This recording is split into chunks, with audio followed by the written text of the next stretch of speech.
How to add an Apple Wallet shortcut on iPhone lock screen. To get started, first of all go ahead and open up the Settings application on your phone. Once you're here, scroll down until you find the Wallpaper option and tap on it. Here, you can change your home screen and lock screen backgrounds and customize their appearance.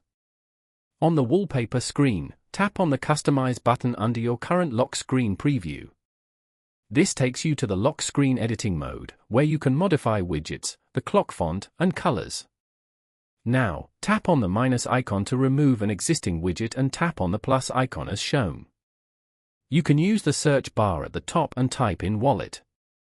Tap on the Wallet icon from the results to add it. The Wallet shortcut is now added.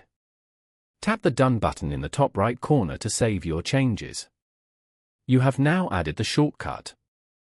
Following these steps, you can easily add an Apple Wallet shortcut on an iPhone.